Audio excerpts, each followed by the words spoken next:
বনগাঁর প্রাণকেন্দ্রে থানার ঢিলছড়ার দূরত্বে শিব মন্দিরে দুঃসাহসিক চুরির ঘটনায় চাঞ্চল্য ছড়িয়েছে। বনগাঁ পৌরসভা পরিচালিত এই মন্দিরে দানবাক্স ভেঙে নগদ টাকা উধাও হয়ে গেছে।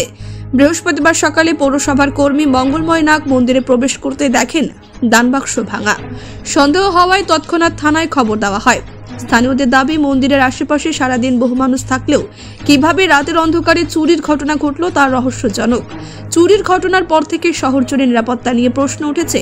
বনগাঁ পৌরসভার চেয়ারম্যান গোপাল শেঠ জানিয়েছেন, চুরির ঘটনা শুনেছি, পুলিশকে বলেছি তদন্ত করতে।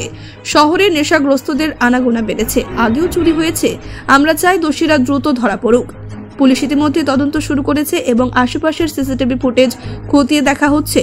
তবে এত নিরাপত্তার মাঝেও থানার এত কাছেই এই চুরির ঘটনা ঘটায় আতঙ্কে স্থানীয়রা।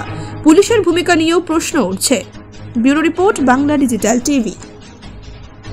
অভিযোগ করলাম বনগাঁ পৌরসভা পরিচালিত বটতলা শিব মন্দিরের যে দানবাক্স, মন্দিরের সংলগ্ন যে দানবাক্স থেকে কে বা কারা জানি না দানবাক্স ভেঙে তার অর্থ ছিল সেই পয়সা নিয়ে চলে গেছে।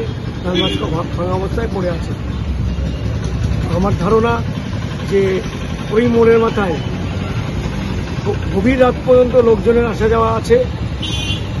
আমি যখন সন্ধ্যেবেলা 8-9 নাগাদ প্রণাম করতে যাই, তখনও দেখি এক লোকজনের আনাগোনা, মধ্যরাত্রেও একই অবস্থা। এখন মেন ঘটনা হচ্ছে যে আমার ধারণা যে ওদের মধ্যে থেকে এই অপ্রীতিকর ঘটনাটা ঘটিয়েছে কিনা এটা আপনারা তদন্ত করে দেখুন। আর এই বিষয়টা নিয়ে আমি আজকে সকালবেলা শিব মন্দিরে যে আমি নমস্কার করতে গিয়ে দেখি যে দানবাক্স ভাঙা অবস্থায় পড়ে আছে। আমি সকালবেলা এসে আমাদের যে ইয়ে আছে তাদেরকে জানিয়ে আমি একটা জিডি করে রেখেছি।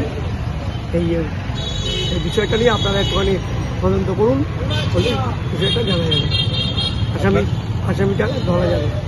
আপনার নাম? আমার নাম শ্রী মঙ্গলময় নাগ, বাড়ি বিচেলিয়াট।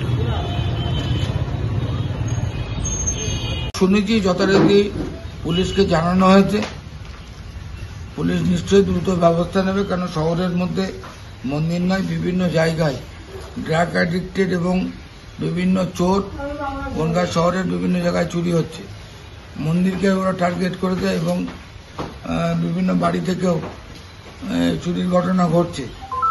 যাতে এদেরকে রেস্কিউ করা যায়, কারণ সিসি ক্যামেরা আছে, সেই সিসি ক্যামেরাতে দেখে যদি এদের গ্যাংটাকে রেস্কিউ করা যায়, তাহলে হচ্ছে যে বনগাঁয় এই একটা চুরিকে কেন্দ্র করে অন্য চুরিগুলো ঢাকবে।